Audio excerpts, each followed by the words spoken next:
that the emotions and the energy are really the things that are sitting right on top of our soul.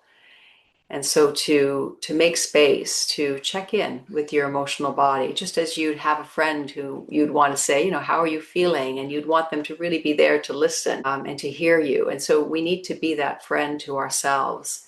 We need to take time at the beginning of the day, the end of the day, in the middle of the day, and just like check in. How am I feeling? Okay, I'm feeling a little tight right now. I'm feeling angry. Slow down a little bit. Make space for that. These emotions are not in your way. They are the way to greater clarity.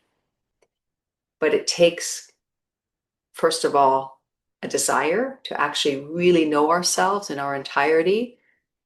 And our emotions are a sacred part of who we are. So it takes that intention, that sincerity, that true interest.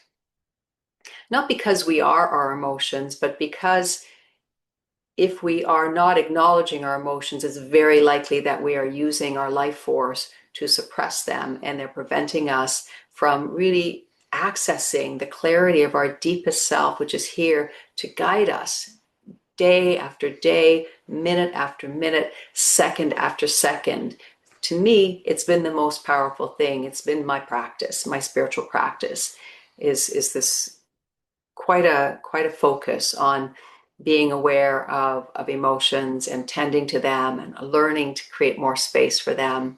And of course, receiving the gifts of that, because when we release emotions and energies that have been here for a long time, well, sitting right underneath that are aspects of our soul that we've been longing to connect to, but not knowing how. And they've been sitting there all along underneath these layers of unintegrated emotions. So there are so many gifts that come when we begin to be willing to befriend our emotional body, but also to take time on a regular basis to open to them, to get help when we need to from a friend or from a soul coach or from a therapist, but somebody who can presence us. Because, I mean, it's one thing to have a willingness to feel our emotions, but it's another thing to really have access to the degree of presence that is necessary. So in order to suppress emotions, we had to make ourselves smaller, let's put it that way.